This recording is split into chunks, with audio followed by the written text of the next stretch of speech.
Donc on passe à la présentation suivante. Donc là, je vais vous présenter donc, la solution Neogia. Alors, il y aura des parties techniques et des parties fonctionnelles. Et donc, j'ai choisi pour cette présentation de partir sur 5 axes qui correspondent aux 5 axes majeurs qui démontrent que les solutions sont rentrées réellement dans l'ère de la maturité. C'est-à-dire pour moi, pourquoi on dit qu'aujourd'hui les ERP sont en mature? C'est parce que, premièrement, il y a une architecture qui est solide. Donc une architecture solide, ça veut dire quoi? Dans le cas d'Office Neogia, c'est une architecture basée sur Java, J2E et orientée service. C'est une compatibilité avec tous les serveurs d'application du monde qui sont compatibles J2E. C'est une compatibilité avec tous les GDP du marché, pas seulement certains du monde qui sont un driver JDBC. C'est une architecture technique où on n'a pas développé ex nihilo tous les éléments, on a repris tout ce qu'on pouvait qui existait dans le livre et sur lequel il y avait effectivement de l'expérience et de la pérennité, que ce soit des briques assez simples, comme FreeWorker, Winchell, des choses comme ça, ou que ce soit effectivement le moteur transactionnel, ou le moteur de workflow, ou des outils de type message de log, des choses comme ça. On a choisi au niveau de l'interface, une interface client léger en navigateur web, de nouveau complètement indépendant du type de navigateur. On a mis à chaque niveau en termes d'architecture des couches d'abstraction qui sont paramétrables, de manière à ce qu'on puisse changer et qu'on ne soit pas dépendant d'une seule type de couche technique. On est parti sur des modélisations métiers en UML qui est une norme reconnue en termes de modélisation. On fait de la génération de code, non pas pour toute l'application, mais pour toute la partie technique, de manière à, encore une fois, être indépendant des différents briques inférieures. Et donc, on a une séparation très claire entre la partie code généré et la partie développée, de manière à ce que ce soit évolutif dans le temps. Donc, si je le représente en termes de diagramme, je vais retrouver une architecture en couches successives.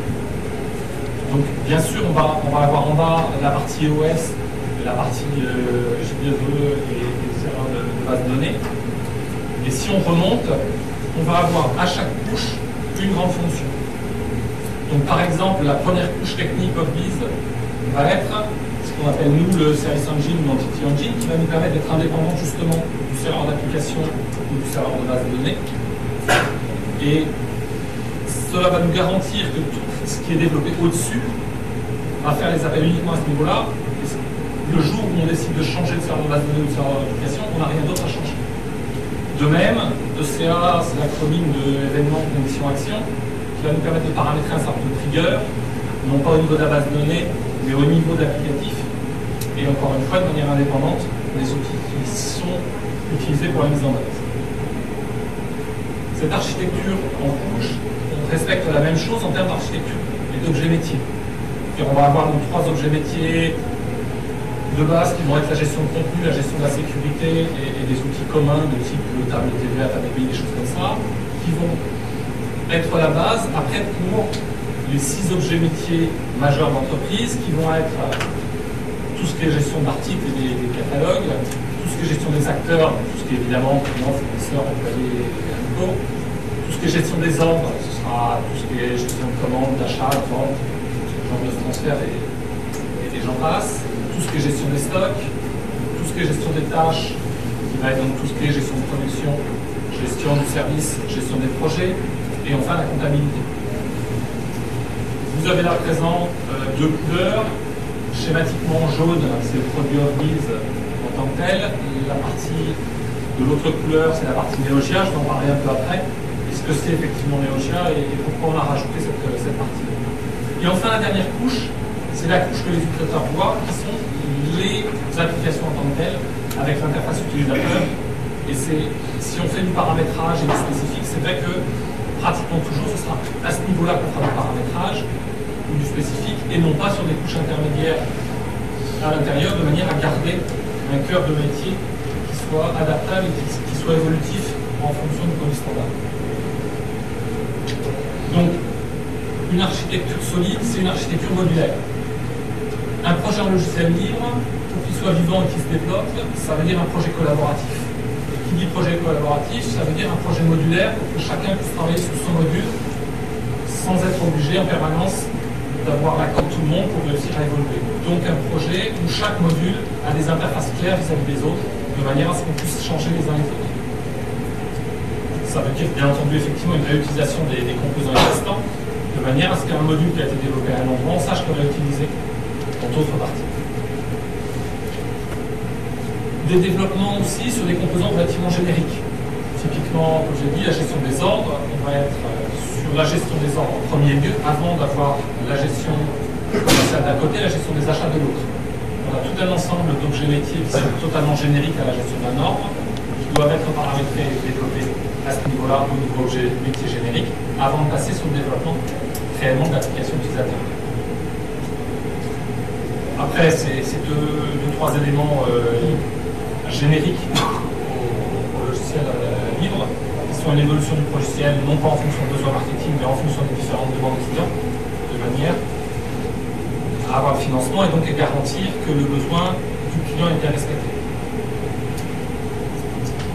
Au niveau d'architecture, enfin, un souci très important, aussi bien dans Orbis que dans Neogia, d'avoir une séparation claire entre la partie standard et spécifique, de manière à ce que à la fois le produit soit adaptable, mais aussi que à chaque nouvelle version, on n'ait pas de problème avec ces spécifiques particuliers. Donc ça, c'était pour l'architecture. Le deuxième élément très important, et pourquoi aujourd'hui on a un certain nombre de ERP en logiciel libre qui sont matures, c'est parce qu'on a des outils qui sont adaptés aux gens qui travaillent dans les ERP. Donc, le premier élément le plus important, c'est effectivement la notion de modélisation et comment on va parler avec les clients quand on a un besoin spécifique, on a un objet métier qu'on ne connaissait pas, qu'il faut intégrer, et ainsi de suite. Donc, nous, dans Neogia, on a choisi UML parce que c'est un standard aujourd'hui et qu'il y a un langage relativement simple à utiliser et à expliquer et qui va nous permettre d'avoir un outil de dialogue de l'utilisateur jusqu'à la maîtrise d'œuvre en passant par la maîtrise d'ouvrage pour partir des besoins en termes de fonctions, voir ce qui existe, voir le modèle et à la fin de tout ça, avoir un modèle en termes de solutions à obtenir et de fonctionnalités à obtenir qui soit cohérent par rapport à tout ça. Donc, de ce modèle-là, on va obtenir deux choses. D'une part, un certain nombre de livrables de type de diagramme qui vont faire un premier niveau de documentation qui sera utilisable directement par les consultants, par les intégrateurs, mais aussi par certains utilisateurs clés d'entreprise. Et deuxième élément, gagner en productivité et générer un certain nombre de parties de code qui, eux, ne sont que du code technique. Donc, voilà ce que c'est que Neogia par rapport à Orbis, c'est que Orbis c'est une architecture très solide et qui a de l'histoire derrière elle, qu'elle existe depuis 2001. Par contre, à utiliser, on reste sur un produit relativement technique. Donc Neogia, nous, on a rajouté la partie fonctionnelle et la partie adaptée aux développeurs métiers. Pour pouvoir travailler en UML, pouvoir travailler sur des objets métiers sans forcément connaître des technologies très pointues et être en permanence obligé de se remettre en cause en fonction de technologies qui évoluent et de modes en termes d'interface utilisateur ou choses comme ça. Donc, Neogia est là pour les développeurs métiers, pour réussir à diminuer les coûts de développement et de manière à ce que tout cela soit complètement intégré à Orbis et que ça évolue en fonction des évolutions techniques d'Orbis. Mais nous, en tant que société, on essaye de fédérer la communauté de Neogia de manière à ce que ça se déploie sur différents types d'architecture. La génération de code, c'est pareil, c'est un sujet relativement technique, mais l'importance que moi je vois dedans, c'est cette séparation très claire entre la partie génération qui va nous permettre de faire une complète abstraction sur les couches techniques par rapport au processus métier et à l'application donc que l'utilisateur va manipuler, tout en gagnant en termes de vitesse de développement. Donc l'idée de base, c'est vraiment de générer tout ce qui est technique et tout ce qui est socle lié à l'architecture. De même que pour les interfaces ou pour les reports, avoir par défaut une interface standard qui a des fonctionnalités assez simples, mais de manière à ce que dès qu'on a un modèle, dès qu'on a discuté avec un utilisateur, on ait quelque chose à lui montrer sur lequel on a un certain nombre de choses qui fonctionnent. Après, clairement, il y aura du développement pour faire paramétrer le processus métier. Donc là, on aura dans la couche séparée le développement Donc là, dans le cas présent, la plupart du temps en Java, mais d'autres langages sont possibles au niveau de cette architecture. Qui sera donc avec une approche totalement objet, donc relativement accessible sur des utilisateurs clés, parce que ces objets métiers, ils les connaissent bien et ils savent les liaisons qu'il y a entre eux. Et qui sera indépendant de réellement les couches techniques qui sont mises. Exactement de la même manière que pour un workflow. La génération nous permet de rendre tous les objets modélisés accessibles à travers le workflow et avec leur gestion de statut. Nous, on restera sur du paramétrage standard de workflow, qui sera intégré, donc encore une fois, on a une zone de séparation. L'interface utilisateur, je l'ai dit, on a les briques de base, on n'a plus qu'à faire l'assemblage de briques de base à partir du moment où je veux un écran optimisé par rapport à certains besoins précis liés à une profession, liés à un type de métier. Donc ça, c'était le deuxième élément technique en tant que tel, en termes de maturité. Le troisième élément qui est le plus important, c'est bien sûr les fonctionnalités. Aujourd'hui, les ERP sont libres, les ERP en logiciel libre sont matures, parce que réellement, il existe maintenant des solutions avec tout un ensemble de fonctionnalités. Donc là, je vais défiler très rapidement les grandes fonctions de notre Neogia pour dire un peu où on en est par rapport à notre solution. Donc on va retrouver nos 6 éléments en objet métier de base au cœur, appuyés bien entendu par, d'une part, le moteur de workflow, d'autre part, le moteur de gestion de contenu qui permet d'associer les contenus à tous les niveaux, et enfin les interfaces internet qui nous permettent de dériver toute l'application sur un extranet si nécessaire. Le premier élément, c'est les acteurs. Donc un acteur, comme je l'ai dit, c'est aussi bien un client, un fournisseur, un employé, mais c'est aussi différents types d'acteurs. Ça peut être aussi bien une personne qu'un groupe de personnes, si jamais je rentre dans la notion de ressources humaines et que je veux effectivement avoir une architecture avec les services d'identité, qu'une société. À partir du moment où j'ai des acteurs avec de définis, je vais avoir des rôles qui vont me permettre de dire pour un acteur donné, effectivement, vis-à-vis de mon entreprise, est-ce que c'est un client, est-ce que c'est un fournisseur, ou est-ce que c'est un commercial? Ça veut dire que cette notion de rôle, à la fois, je vais me définir mon acteur vis-à-vis de mon entreprise, comment je le connais, et d'autre part, pour un objet métier donné, une commande par exemple de vente, qu'est-ce que j'ai comme acteur par rapport à cette commande de vente? Je vais avoir le client payeur, je vais avoir le client donneur d'ordre, mais je vais aussi avoir le commercial sur lequel j'ai une commission à lui verser, ou le responsable d'administration des ventes si nécessaire. Donc, par ce biais-là et par cet objet métier acteur, je vais pouvoir à la fois gérer ces différents intervenants et à la fois gérer leurs relations entre eux. Donc, pour chacun des acteurs, j'aurai effectivement toutes ces coordonnées, tous les moyens de communication, et j'aurai aussi la gestion des communications interacteurs et la gestion des relations interacteurs. Qui fait partie de quelle entreprise, et ainsi de suite. Premier gros objet. Deuxième objet central d'un ERP, c'est la partie article. Alors comme toujours dans un ERP, l'article effectivement, il est relié à tous les autres composants et on va retrouver une fiche qui est souvent assez complexe, assez touffue. On va partir évidemment d'un certain nombre de descriptions, d'éléments descriptifs, donc qui peuvent être soit textuels, genre la taille, une description, un nom ou autre, ou un certain nombre d'éléments de contenu. Ça veut dire qu'un article peut être décrit aussi bien par des documents techniques, que par une association avec un plan, que par...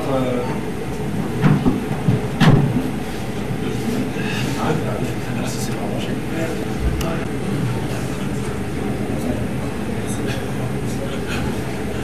Donc je disais un article associé à différents éléments de contenu, aussi bien descriptif vis-à-vis du public, si effectivement j'ai un site web ou autre, là j'ai besoin de documents commerciaux, que des éléments très techniques comme les indices de plan, les documents de référence par rapport à des certifications, par rapport à ces articles, et les choses de ce genre-là. Je vais avoir bien entendu toute la gestion de prix, aussi bien les prix publics, les prix liés à des clients, des choses comme ça, que des notions de prix de revient, qui sont calculées en fonction de quel budget je veux de ce genre. Quelques paramétrages liés entre l'article par rapport à l'intégration comptable, quand je fais des mouvements de stock ou autre, pour savoir comment je verse. Tout ce qui est lié au stock, aussi bien en termes de paramétrage de réapprovisionnement que d'emplacement choisi ou des choses comme ça. Éléments de type caractéristique. Dans Office, on a la notion d'article virtuel avec des variantes. À partir du moment où j'ai des produits qui sont, par exemple, dans le multi-couleurs ou des multi-tailles. Donc là, ça va permettre de déterminer soit si c'est un article variant, la liste des caractéristiques possibles, ou au contraire, si c'est un article précis, quelles sont les caractéristiques qui définissent cet article par rapport à son référent. Des attributs génériques qui sont liés à la description de chaque client, de chaque instance. Des articles associés.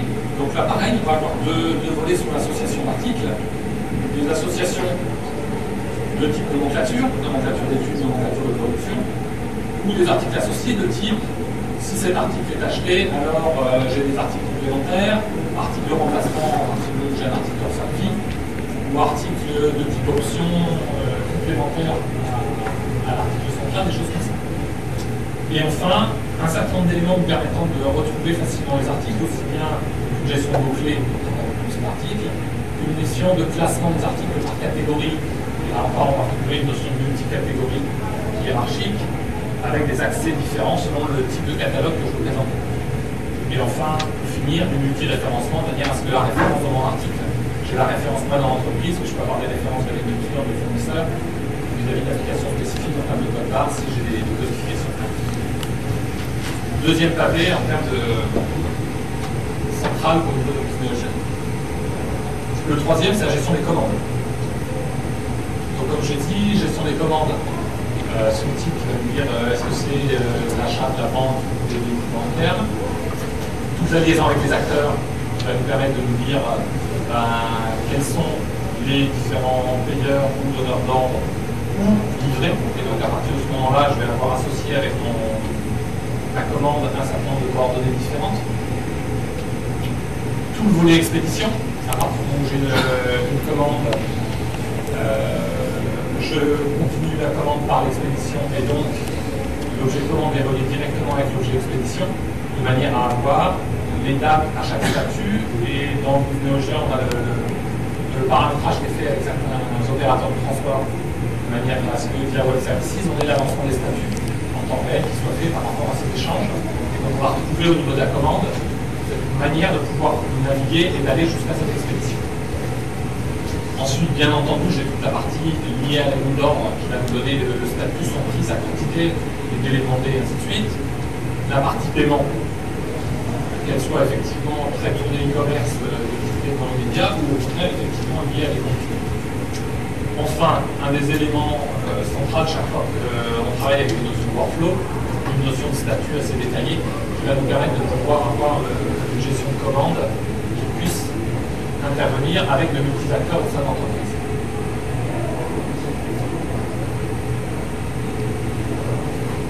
J'ai mes commandes, j'ai mes articles, donc maintenant il me faut du stock. Donc gestion de stock avec une hiérarchie au niveau des magasins. Donc, N niveau, ça c'est du paramétrage pur qui va permettre de définir à la fois des magasins, on va dire très génériques correspondant à des sites ou des choses comme ça, puis avec des magasins précis liés à un paramétrage donné, par exemple un magasin de type environnement de démo, où j'ai un certain stock que je veux pouvoir suivre et que je ne veux pas rendre disponible au niveau du MRT. Ou je peux descendre jusqu'à des niveaux très bas, tels la palette ou autre, si je suis dans l'environnement agroalimentaire, des choses comme ça, parce que là je dois avoir un suivi exact de quel numéro de pièce ici, de quel numéro de série. Donc ça va être la structure sur laquelle on va stocker les différents articles, avec nous, ce qu'on appelle la ligne de stock, qui va être le croisement entre un emplacement et un article, et qui va nous permettre de donner effectivement une quantité, un numéro d'eau si nécessaire, des dates de péremption, des choses comme ça. Par rapport à ça, pour les manipuler, tous les différents processus classiques de gestion qui vont de la réception d'achat pour l'entrée, tout ce qui est transfert de stock, aussi bien en immédiat qu'en différé à partir du moment où j'ai des magasins qui sont géographiquement éloignés, donc avec des délais d'approvisionnement et donc avec des statuts à chaque niveau. Les sorties des entrées, à partir du moment où je fais de la production, donc chaque fois que je lance un ordre de fabrication, je vais avoir une sortie des composants par rapport à la livraison du produit fini. De même pour la gestion du service. Ensuite, bien entendu, tous les processus standards de réapprovisionnement de magasins, à partir du moment où je suis au niveau de mon point de commande inférieur à un tel niveau. Une gestion de l'inventaire détaillée et avec un processus effectivement assez fin que les commissaires D'accord, de toute façon, il y a des gens qui veulent arrêter à 17h30 béton, donc... Ce qui est important à ce niveau-là, c'est que tous ces processus, toute cette architecture, j'essaierai de lui glisser. Et historique de mouvement, de manière à avoir une vue en permanence simple pas évident. et homogène de l'ensemble de ces mouvements. L'objet mouvementaire vont nous permettre d'avoir c'est beaucoup du lasso.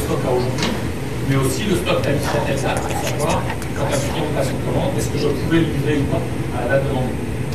C'est lui? D'accord.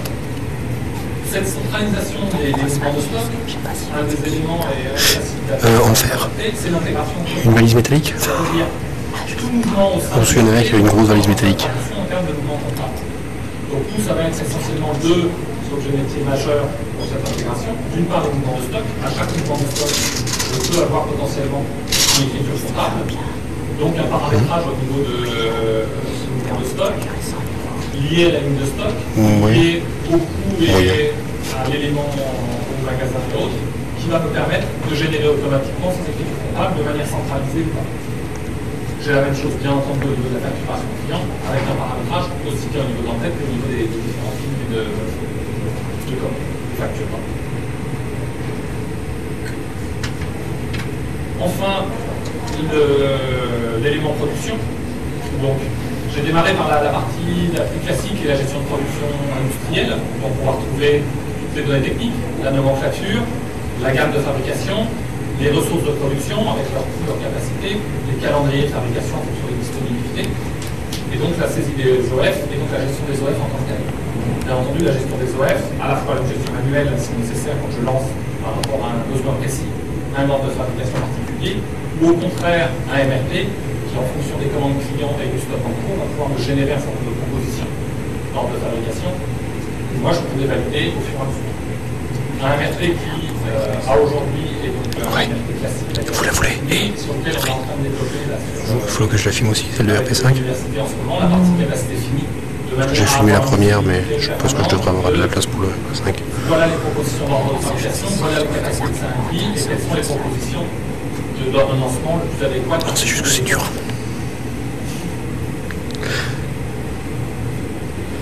À partir du moment où j'ai effectivement un certain nombre d'objets métiers autour de la tâche, j'ai une gestion du service qui est complètement disponible. Donc ça veut dire que pour une intervention de type service, je vais pouvoir gérer les différents intervenants qui vont intervenir, les ressources utilisées par où j'ai du matériel, avoir les temps pointés, les frais associés, les pièces détachées, et donc pour gérer tout cet ensemble, le planning des clients. Tout ça lié à des commandes clients, soit ponctuelles ou de type périodique de contrat. Et si je fais du service plus tourné sur l'intervention et des appels clients, une gestion de tickets qui vont nous permettre de pouvoir centraliser un certain nombre d'éléments de type communication, de type d'intervention, pour en avoir une vue unique, plus directe, pour mieux répondre aux appels du client.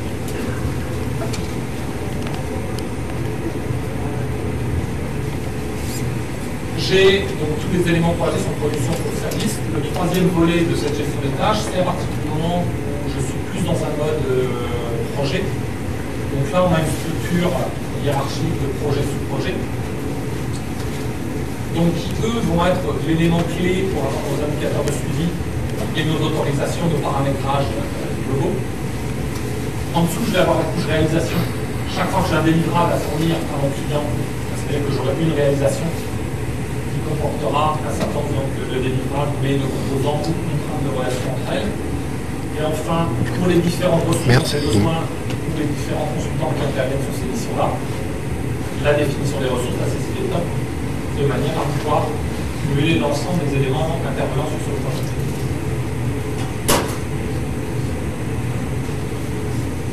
Dernier élément primordial, la comptabilité. Donc là, on a un module comptable, on va dire multi un peu tout, c'est-à-dire multi-périodes comptables pour pouvoir gérer à la fois des périodes comptables à l'américaine en 4-4-5 que des effectivement mensuels classiques. Donc on peut avoir nos écritures comptables avec une vision période reporting ou au contraire période fiscale, ou période autre si les gens ont d'autres besoins en termes d'organisation.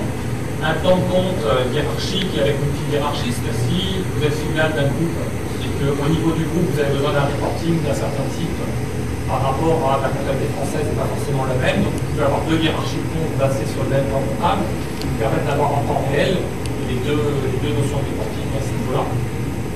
Et une notion d'écriture classique avec une notion de transaction, une notion d'écriture et une notion d'écriture de manière à bien pouvoir définir les différents niveaux. Donc la comptabilité tiers est intégrée évidemment avec une notion d'acteur, donc on a une comptabilité tiers sur les différents niveaux, que ce soit client, que ce soit employé, que ce soit fournisseur, etc. La partie analytique, on est multi-axe analytique, encore une fois avec un plan de compte hiérarchique, et donc avec des règles de contrôle en termes des axes analytiques par rapport à la comptabilité générale, sachant que les trois quarts des écritures analytiques sont directement tirés de l'intégration avec les autres composants. L'intérêt, c'est qu'effectivement, on a quelque chose d'assez détaillé à partir du moment où effectivement c'est directement les écritures de projet ou de production qui nous génèrent nos écritures comptables en automatique.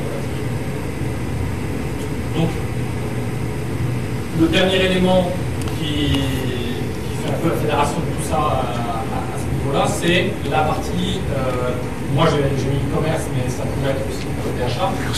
C'est à partir du moment où j'ai besoin vis-à-vis de l'extérieur d'extraire un certain nombre d'éléments, j'ai tout intégré complètement de là jusqu'à Z. Et donc le module e-commerce va reprendre effectivement cette gestion de catalogue, cette gestion des ordres, cette gestion des référencements, des magasins. Et donc on va être du module e-commerce directement intégré dans le back-end, sans aucune saisie ni quoi que ce soit, avec une visibilité complète. Donc pouvoir annoncer des délais de stock par exemple.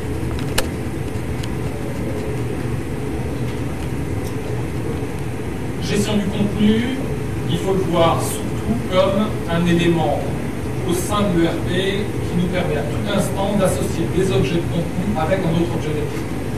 C'est-à-dire, si j'ai un appel client et que je veux enregistrer un ticket, je peux sur ce ticket associer un fax qui m'a envoyé avec un morceau de plan qui ne va pas bien et autres, ou je peux, au niveau d'un article, gérer de la documentation et autres. Nous, le gestion de contenu, c'est surtout cela qu'on voit, c'est que d'un point de vue métier où on a besoin de contenu complémentaire, c'est quand dans un métier particulier, on a besoin de dépasser la notion textuelle. Donc, voilà, brosser très rapidement toutes les fonctions de BusinessNotion. Je sais donner un panorama un peu complet. Mais pour nous, ce n'est pas suffisant. Il y a l'architecture et les outils existants pour qu'effectivement l'ERP en libre se développe bien et apporte vraiment une solution. Il faut que derrière, il y ait une méthodologie d'évolution permanente. Donc, on est parti du constat que pour qu'un projet se passe bien, et dans le cas de Neogia, on a nos modèles UML existants, on a la capitalisation sur les projets en cours, on a les générateurs qui évoluent en fonction de différentes choses par rapport à Opbiz, on a les processus métiers qui sont développés par différentes personnes. Donc tout ça, ça permet de s'auto-améliorer. Mais pour que tout ça puisse vivre correctement en fonction du nombre d'acteurs qui augmente au fur et à mesure, il nous a semblé nécessaire que, dès le départ, l'association Neogia soit présente de manière à fédérer tous les intervenants sur le produit Opbiz Neogia. Donc, l'association Neogia va regrouper quoi? D'une part, les utilisateurs qui sont intéressés pour effectivement être au courant d'un certain nombre d'annonces marketing et d'avoir une communication un peu particulière avec les contributeurs mainteneurs. D'autre part, les contributeurs et les mainteneurs pour qu'ils aient un lieu où un certain nombre de décisions puissent être prises de manière collégiale et que, à partir du moment où un utilisateur est intéressé par Neogia, il puisse avoir un endroit où il puisse être certain que la personne qui se présente à lui en tant qu'intégrateur a effectivement un minimum de connaissances sur le produit. Donc une notion de certification au niveau des contributeurs sur leurs actes, est-ce qu'ils ont réellement contribué? Et après les mainteneurs, est-ce que réellement, effectivement, ils maintiennent correctement leurs composants et ils savent animer leur ensemble de contributeurs qui travaillent avec eux au travers des différents clients et autres. Donc ça, c'est le premier aspect, c'est l'évolution du produit et la manière de coordonner cette évolution. Le deuxième élément très important, c'est que, comme on l'a dit, comme ça a été dit dans l'introduction, un des avantages des logiciels en logiciel libre, c'est qu'on peut avoir des interlocuteurs de proximité. Par contre, l'intervenant chez un client donné n'aura pas forcément la compétence sur l'ensemble du domaine. Donc lui, il va avoir la compétence sur ce qu'il a mis en place chez vous. Par contre, si vous commencez à utiliser un autre composant, vous voudrez avoir du support aussi. Et donc, l'association, son rôle, c'est de coordonner, de réassurer au niveau du support. Toute personne qui fait partie, tout contributeur mainteneur du support, à partir du moment où on prend un contrat de support avec un client final, il est rassuré au travers des autres personnes qui font du support de manière à offrir un support sur la totalité du produit. Donc ça, au travers à la fois de certification et de répartition des gains, et à la fois en partie grâce à des outils qui sont effectivement communs à tous les acteurs de support. Enfin, le dernier élément de l'association des recherches, c'est tout ce qui va être communication autour des expertises des différents membres, pour qu'effectivement soient reconnues les bonnes personnes sur les bons modules, qu'on n'ait pas les mises en œuvre qui se passent de manière catastrophique parce que la personne ne connaît rien et qu'elle a juste pris ça parce que c'était gratuit. Capitalisation des expériences, c'est le dernier élément pour que cette association ait en permanence du plus et que le produit évolue. Donc, comme toujours, selon le client, on va avoir 3 niveaux de capitalisation. Premier niveau, le calcul classique, la personne est intéressée par diminuer ses coûts et surtout à moyen terme pour être sûr qu'effectivement en termes de maintenance, ça ne s'envole pas. Donc là, l'idée de base, c'est dès le départ, chaque fois qu'il y a un spécifique, réfléchir à l'intégration en standard et de réussir à envoyer les évolutions au fur et à mesure de manière à ce que ce spécifique puisse être intégré dans le standard. Deuxième possibilité, c'est diminuer le développement à tout prix, donc essayer d'aller plus vite, très spécifique. Et là, dans ce cas-là, effectivement, ce ne sera pas intégré dans le standard. Donc là, l'association de NeoGer servira de réservoir de spécifiques qui existent de droite et de gauche, en espérant qu'un deuxième client ait envie de quelque chose d'un peu similaire et puisse repiocher dans ces bibliothèques qui sont un peu bazar, que le premier client n'a pas souhaité effectivement investir sur la partie de formation. Et enfin, dernier élément qu'il ne faut jamais oublier, certains clients veulent, sur certaines parties, conserver leur développement pour eux, ce qui est parfaitement possible. Et là, dans ce cas-là, la licence GPL le permet parfaitement pour que les clients gardent leur partie de développement pour que les clients le souhaitent. Voilà pour les 3 éléments liés à la collaboration en tant que telle. Et enfin, donc ça a été pas mal présenté dans la première intervention, c'est la partie modèle économique en tant que tel sur le RP libre. Donc nous, un des éléments qui nous semble crucial, c'est un outil qui est le plus important, c'est réellement la mission d'intégration, donc c'est l'intégrateur qui fera la différence en termes de qualité, de compréhension du métier du client et d'adaptation. Donc ça veut dire effectivement un métier de réorganisation de certains processus de gestion en fonction des fonctions qui existent dans le RP, et de manière appliquée. C'est-à-dire que on ne va pas être comme sur un ERP propriétaire où on va être fermé sur nos fonctionnalités. Il y a une fonctionnalité qui manque, un mode de gestion qui n'est pas pris en compte par le ERP. Mettre en regard la best practice qui existe dans ce mode-là pour réussir à déterminer une nouvelle fonctionnalité. Et enfin, être certain que pendant toute la partie intégration, on ait un réel transfert de compétences du prestataire vers le client de manière à ce que le client ne soit pas pieds et poings liés d'un interlocuteur, que ce soit l'intégrateur ou le moteur, à partir du moment où il y a une liaison trop forte, on a effectivement un problème d'évolution dans le temps.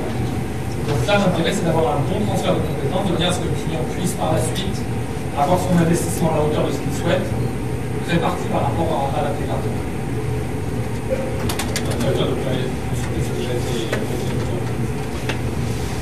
Les spécifiques.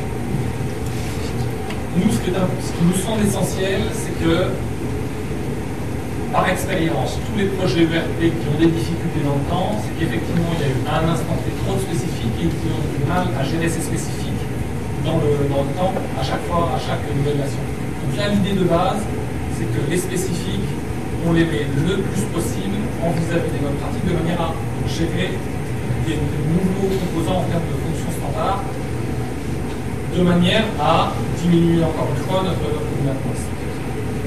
Donc ça se fera au travers de la réutilisabilité, soit de composants existants, dans d'autres objets métiers similaires, soit à partir d'objets métiers existants dans d'autres types d'applications. Le support, j'en ai déjà parlé à un premier niveau au niveau d'association. Là, ce que je voulais rajouter, qui me semble vraiment fondamental avec un logiciel libre, c'est que le choix du support est choisi en fonction des réels besoins. C'est-à-dire que, contrairement à l'éditeur, il va imposer un type de support bien précis avec des clauses relativement formées. Là, on va pouvoir choisir le niveau de support en fonction du type de client que l'on a. soit effectivement du support jusqu'au support de l'utilisateur final avec effectivement une hotline fonctionnelle et ainsi de suite, soit juste la partie correction de bugs, soit l'intégration des composants standards. On va pouvoir moduler en fonction de ça. Et là, on va retrouver l'intérêt de l'association Neogia en termes de coordination, malgré au niveau de selon l'interlocuteur qu'on a en face de nous. Donc le résumé, c'est bien que avoir une solution en logiciel libre, c'est vouloir et être conscient que l'on veut une solution 100% service en termes de mise en œuvre avec un seul interlocuteur qui va nous permettre de nous répondre et de s'engager sur des fonctionnalités, sur un processus de mise en œuvre et sur une qualité de support. Et c'est ça qui va faire la force et la qualité de la solution en fait.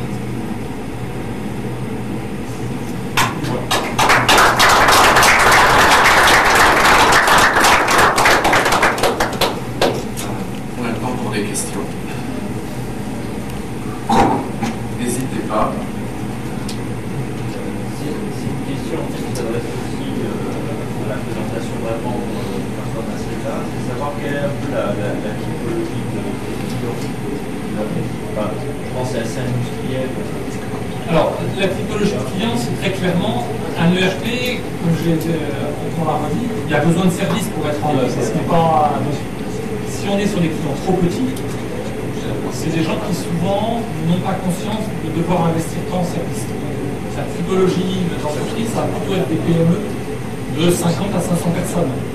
C'est des gens qui ont des problématiques et qui ont conscience qu'effectivement, il va falloir investir un peu de service pour le récupérer en termes d'amélioration de leur processus de gestion.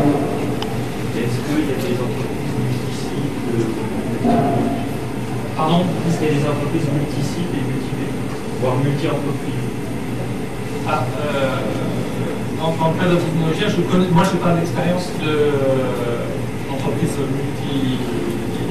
multi-sites de manière centralisée. Chacun effectivement a tendance à se débrouiller vu l'état du marché aujourd'hui, sachant que nous effectivement on a un produit qui est totalement internationalisé comme beaucoup d'autres, de manière à ce que le produit puisse être multi-site totalement. Et comme j'ai dit sur le mouvement de stock, par exemple, on gère les délais de transfert d'un stock à l'autre s'il y a des approvisionnements inter-magasins. Et sinon, en termes d'axe métier, c'est plutôt les entreprises industrielles, les tertiaires, alors, comme c'était amené à la présentation tout à l'heure, on s'est concentré avant tout sur les fonctions de base aujourd'hui, pour être sûr qu'effectivement on sache répondre à différentes typologies d'entreprises, donc plutôt de type entreprise industrielle. Après, c'est vrai que c'est les clients qui vont piloter les différences. Donc si effectivement on a face à nous un GIE de l'agroalimentaire qui nous demande de développer une partie verticalisation, on aura une partie verticalisation au sein de Neogia qui sera liée à l'agroalimentaire par exemple.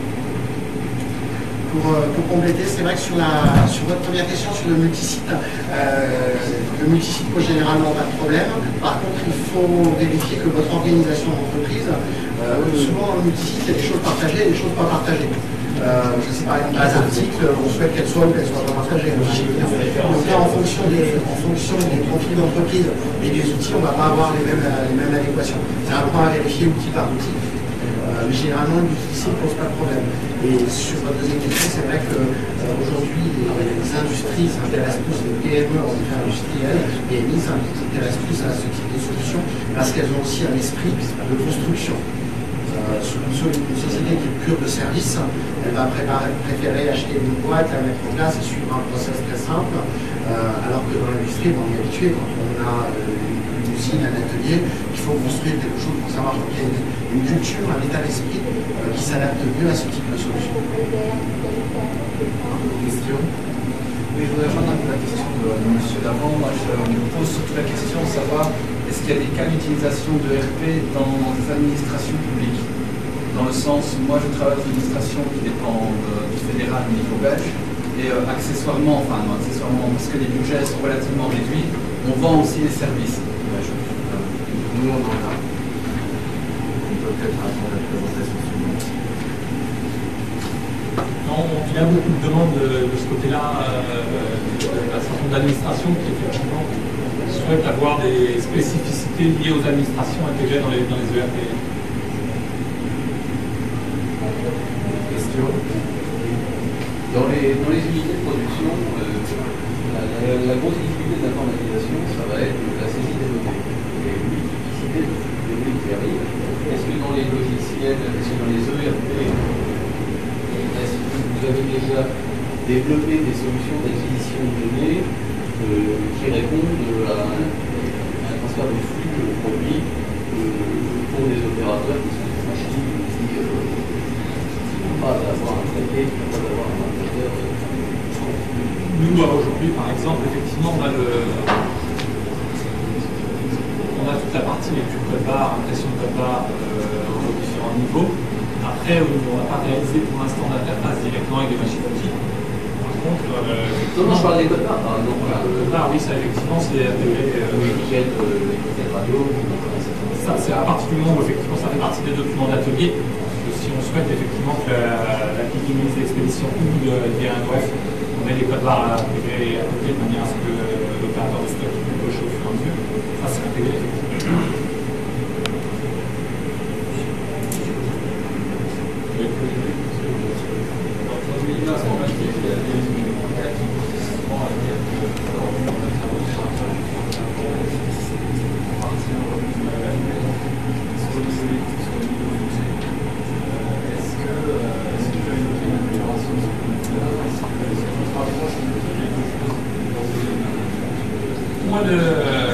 Moi, j'ai travaillé énormément dans les ERP propriétaires et sur la mise en œuvre dans le passé. Les dérapages sont intimement liés à la direction de projet qu'on va avoir en cours et au type de produit que l'on souhaite. C'est-à-dire que plus on a un produit qui a des fonctionnalités très fines dans tous les détails, plus on a des risques de dérapage, parce qu'on va avoir du mal à canaliser les utilisateurs. Effectivement, ils ne regardent pas tous les détails dans tous les sens avant de faire chaque pas. Donc là, effectivement, on va avoir une dérive en termes de délai, en termes de coût, dans tous les sens. Plus on a un ERP, un consultant, un directeur de projet arrive à appréhender à peu près de manière large, plus on a quelque chose de dynamique et plus on arrive à tenir dans les coûts. Donc là, l'ERP libre a l'avantage qu'on arrive à avoir une visibilité du produit aujourd'hui qui est relativement transversale à différents niveaux. Mais on aura le même phénomène si jamais on tombe sur un ERP libre pendant 10 ans qui a agrégé des fonctionnalités de tout le monde et qui est devenu tellement paramétrable dans tous les sens que plus personne n'arrive à avoir la vision globale. Et puis le problème que vous évoquez, qui est souvent un problème de dialogue entre les utilisateurs et le projet, savoir est-ce qu'on prévoit bien à l'avance ce que l'utilisateur a vraiment besoin, est-ce qu'on n'anticipe pas trop ses besoins, etc. Ce problème-là, il n'est pas lié au choix d'un ERP, il n'est pas libre. Il est lié à une méthode de projet. Donc je pense qu'il y a la majorité des retards constatés dans le monde de l'ERP qui sont liés à une mauvaise compréhension et à un mauvais rouage entre... Oui et non, je pense que une grosse partie du problème, c'est encore une fois une grosse différence entre les logiciels et les logiciels. C'est l'industrie informatique, les éditeurs de logiciels, l'issue c'est d'ajouter de la fonctionnalité en permanence. De nombreux exemples ont utilisé l'open source. En fait, il a été revendiqué à plusieurs reprises d'enlever des fonctionnalités parce qu'elles n'étaient pas utiles à assez grand nombre de personnes. Je pense que c'est ce point de vue-là aussi, savoir dire non et savoir enlever des choses qui ne sont pas absolument nécessaires. C'est simplement une très bonne chose. Je pense qu'il y a un rapport qui a été fait par des ingénieurs des mines il y a 3-4 ans. Ça s'appelle quelque chose comme tout ce que vous avez toujours voulu savoir sur les ERP sans jamais le demander. Deux jeunes naïfs qui sont allés voir comment se passait le projet d'ERP à droite et à gauche. Le rapport est en PDF, on peut le télécharger sur ERP5.org quelque part. C'est un très bon rapport pour avoir envie de jamais acheter d'ERP ou pour rendre difficile la vente d'ERP. Mais ça vaut la peine de lire parce qu'après, quand on vend un ERP à un client qui l'a lu, on sait qu'on aura un client raisonnable. Ce qu'il explique, c'est que les budgets sont multipliés par 3 de façon systématique par rapport à ce qui a été expliqué initialement d'une part et d'autre part. Les gens rêvaient d'avoir une entreprise aux petits oignons à la fin. Et finalement ils avaient quelque chose d'utile, mais qui était en deçà des rêves fous. Ils avaient de plus jamais avoir de problème de gestion personnelle, de stock, de nomenclature. Miracle, quoi. Je vais vous donner des cas. Qu'est-ce qu'on fait quand un client chipote sur l'interface utilisateur toujours plus en détail et se met à y passer des jours et et à vous vendre au téléphone pendant des heures et des heures, sachant que ça a fait dériver le projet. C'est des trucs qu'on peut travailler. Vraiment, c'est du détail, on peut bosser, ça n'empêche pas de travailler, mais il faut que ce soit en haut à gauche à tel endroit, ou en bas à droite à tel autre, que ça clignote comme ceci ou comme cela. C'est pas dans le cahier des charges, ça n'a jamais été budgété, ça n'a jamais été spécifié au aucun moment. Et ça peut continuer dans des proportions très déraisonnables. Alors autre chose, l'import-export des données. L'import-export des données, donc le x3, en fait, il dépend de deux choses. Donc un, c'est ce que le client demande quelque chose, c'est spécifié, on fait un budget qui correspond à la demande du client et on va dire que le budget, soyons dans un crédit, est raisonnable par rapport au cahier des charges. Mais première chose, dans l'import-export des données, on a oublié de préciser que finalement les données qu'on récupérait, elles n'étaient pas exactement comme on croyait, souvent particulièrement fausses, bien corrompues partout, et que même si on les importe, finalement ce qu'on importe c'est pas ce qu'on croyait, et après l'avoir importé, comme ce qu'on importe c'est du n'importe quoi, jusqu'à ce qu'on prenne que c'est du n'importe quoi, il faut les regarder une par une et se retrouver dans une situation initiale correcte. Ça fait plus 1. Donc le coût de l'import, ça peut être le coût du projet. Et l'autre chose, c'est par rapport aux spécifications, si finalement les choses ont été très spécifiées avec un certain nombre d'acteurs indépendants, avec un acteur qui s'occupe du projet, un autre qui s'occupe de la spécification, donc on parcourant tout ça très bien, on peut se retrouver avec des spécifications qui n'ont pas grand-chose à voir avec ce qui est réellement utile pour sortir la facture en fin de mois. Et donc le coût pour passer de ce qui a été écrit sur du papier à